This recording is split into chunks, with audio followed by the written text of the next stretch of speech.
Okay, so today we're gonna go over lab rules. I took my mask off because I'm presenting and I cannot talk through it very well.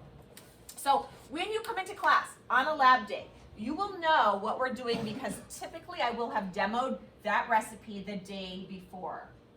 The first thing you're gonna do when you walk into class on a lab day is not wash your hands. Okay, there's a couple things you need to do before you wash your hands.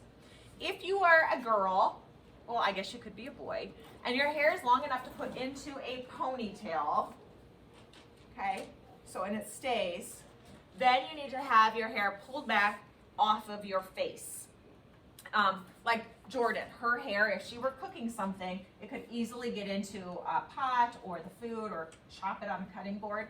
So, or Caitlin or Taylor, you guys back there, you have long enough hair.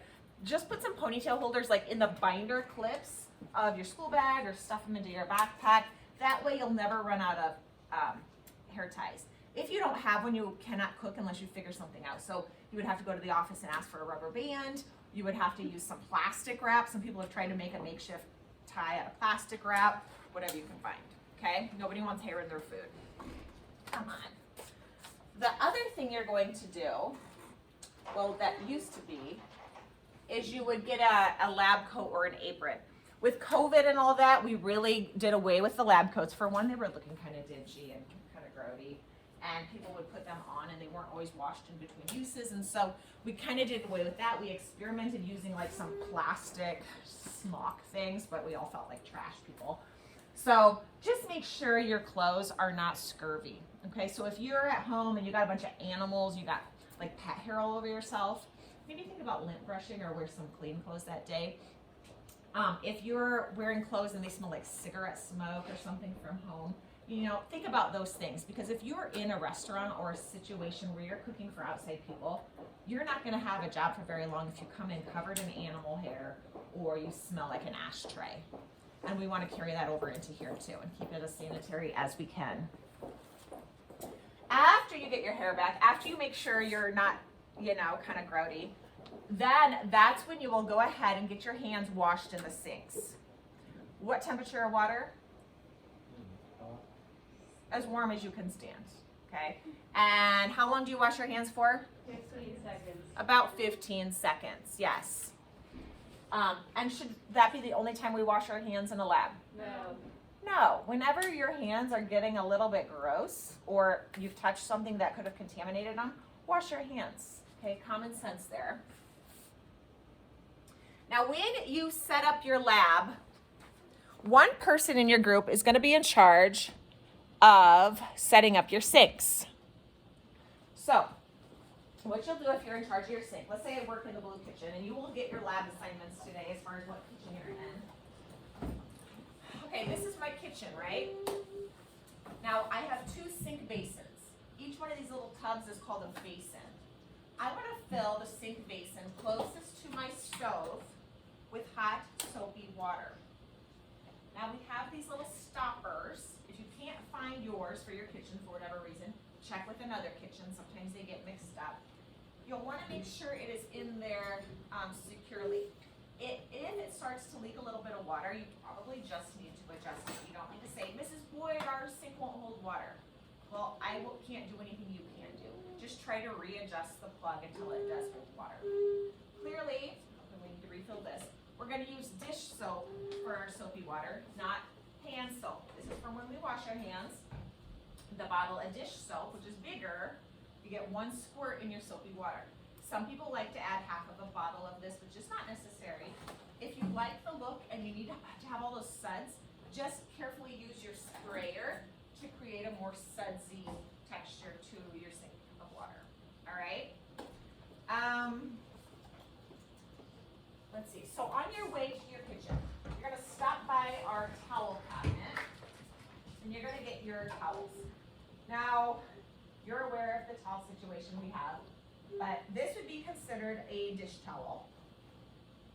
You need 3 of these if possible.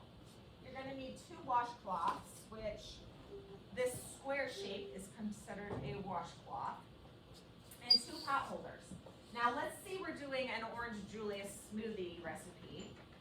Do you need pot holders? No. No, because nothing is hot. So a little common sense goes into what you're gonna need for each lab. So as long as your head's attached, you should be fine. Now we have a soapy sink of water here. We're gonna leave this one empty. After we take our dishes out of the soapy sink, we're just gonna rinse them with some water to get any suds off.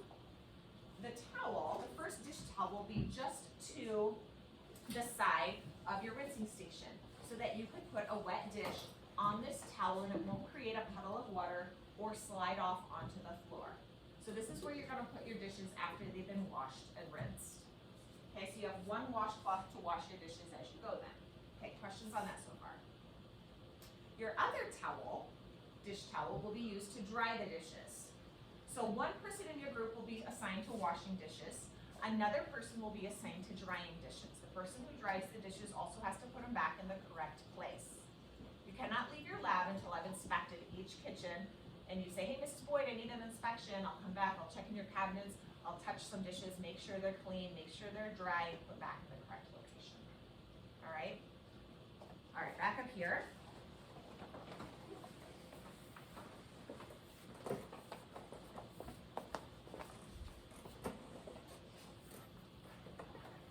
And, okay. So during the lab, one person in your group will also be assigned to being the grocery shopper.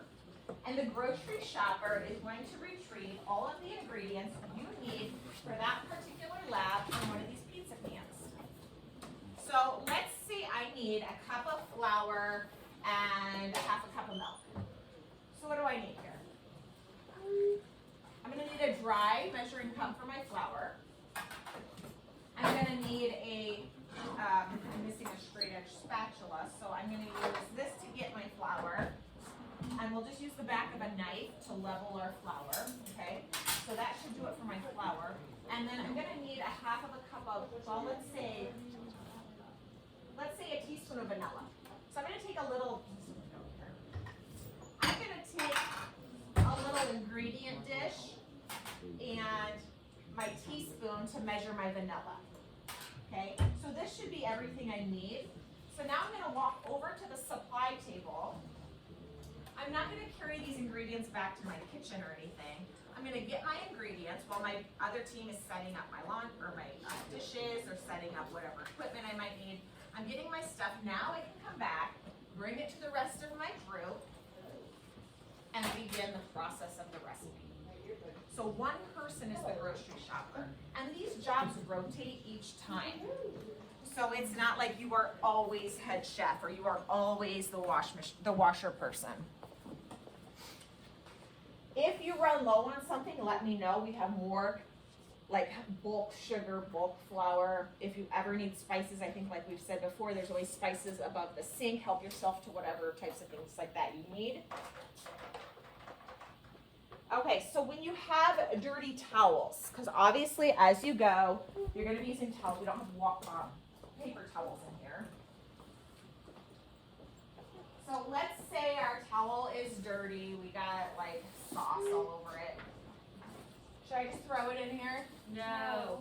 Why should I not throw it in there? Because then you're gonna get sauce on everything else. Well, that and what else? That's not where it goes. It's not where, well, no, because it can throw all this bacteria into the air. What's on my towel? Germs. Yeah, probably gross stuff or, there's germs, there's COVID like everywhere. So if I'm flinging my towel around or if I'm like snapping somebody, how many of you like to do that? Okay. What is snapping? What's snapping? This is something people like to do.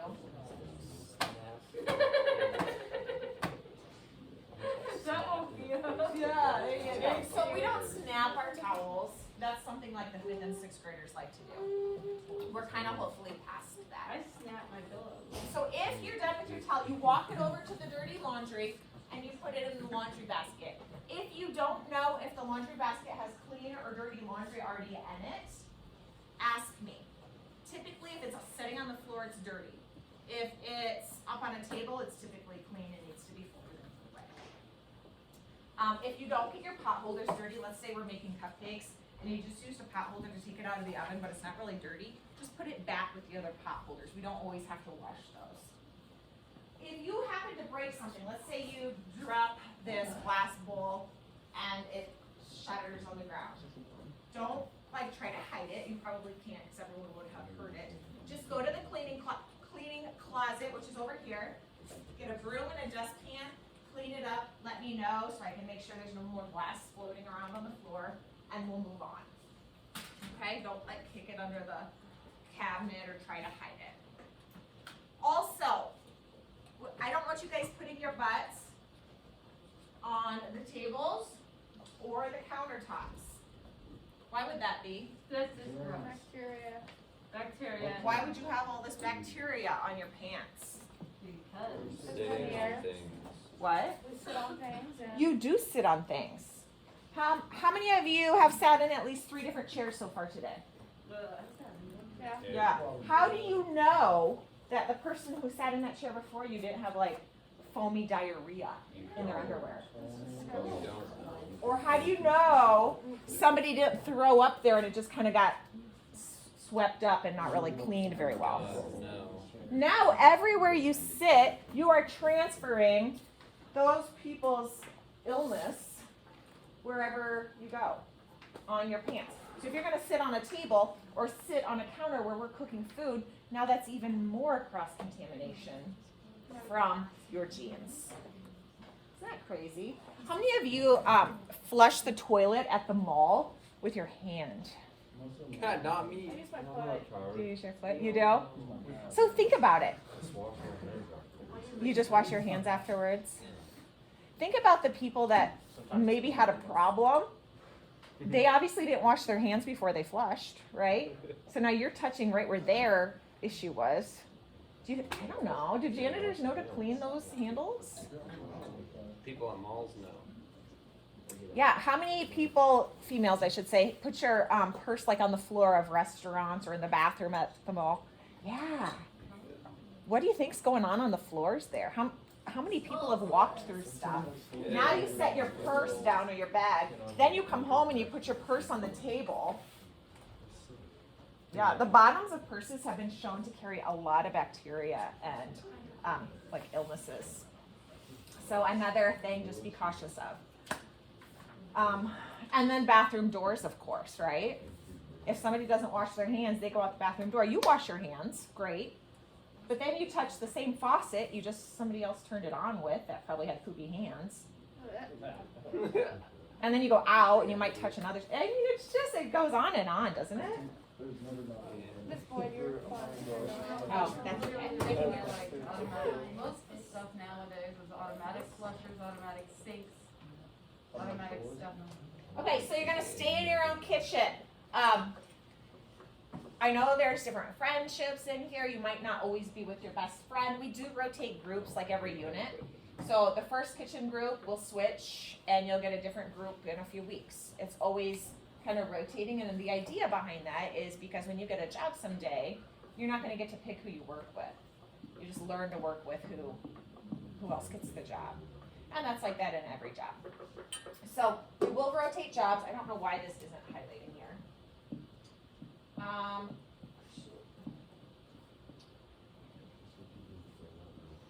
Obviously there's no phones because we are putting our phones up there. Also, when you are cooking and eating, somebody in your group needs to be setting a table. One thing that just is so annoying to me is when people stand up to eat their food, like they can't even find 2 minutes to sit down and like taste it. They're just like, acting like a wild animal. So I do like you to sit down, taste your food. That's part of the cooking process, is eating it and understanding the flavors and having a conversation with the people that you cooked with, because it's just called manners. All right? Again, this is just not wanting to stay up.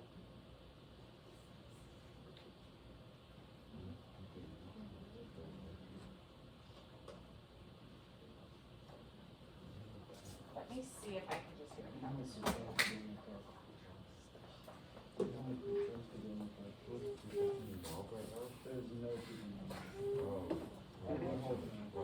All right, well, my computer says it's frozen. Try it this way. Nope, it's just loading. Okay, so beyond that, you're gonna clean as you go.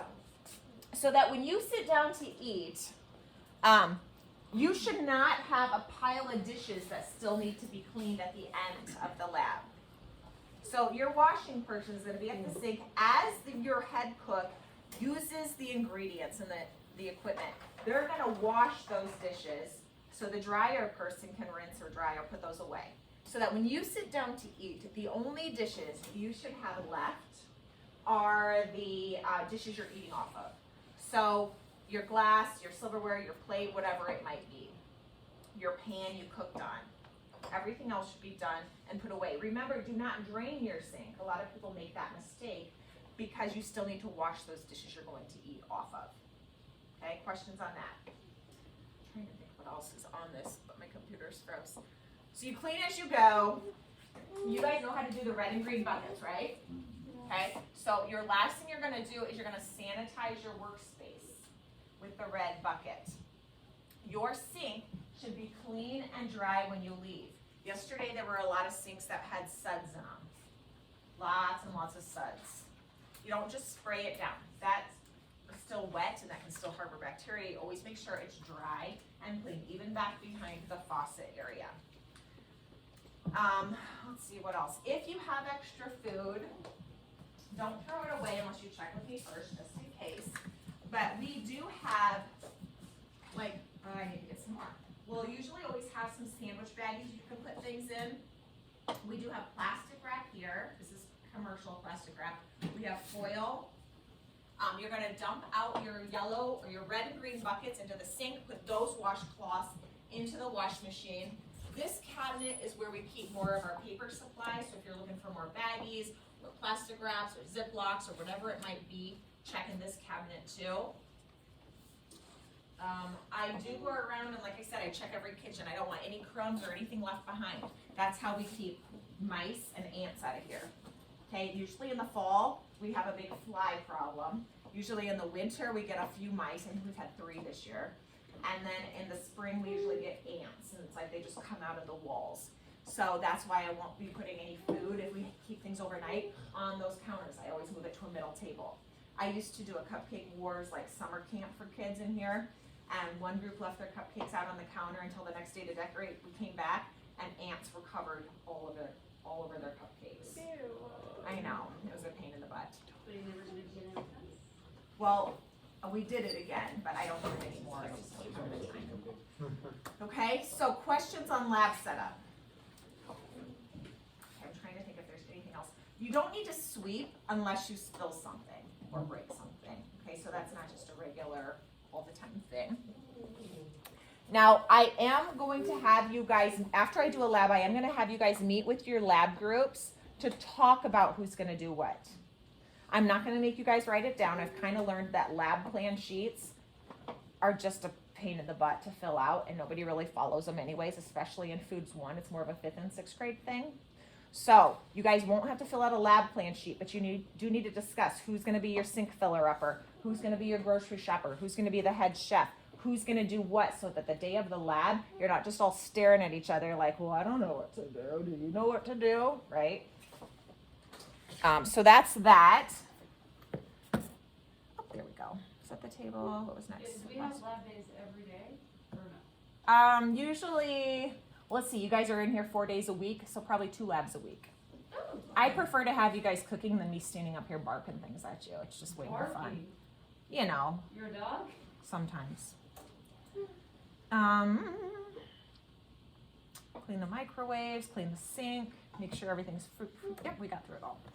All right, so now what I'm going to do is I'm going to tell you guys your lab groups, and then I'm going to have you go to those kitchens. Now, like I said, these lab groups will change every unit. Our first unit will be quick breads, which is things like muffins and pancakes and things like that. I want pancakes.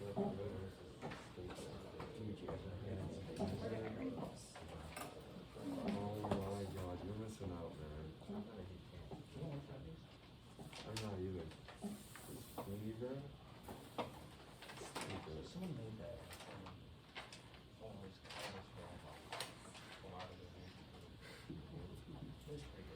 I think I have it written down. I made it last night.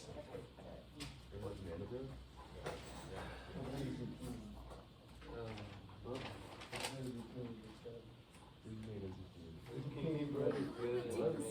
just talking about you came in there. Then we're going up in the universe. Yeah, Brad. Okay, yep. Zucchini bread is good. Okay, so Yellow Kitchen, which is over there in that corner, is gonna be Caitlin, Logan, Mason, and Zach.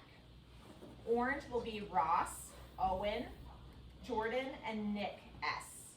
Green will be Chase, Macy, Cole, Brogan. Red will be Taylor, Kennedy, Wade, Christian. Blue will be Nick C, Jesse, Gus, Tristan. I want you to go ahead and go to those kitchens now.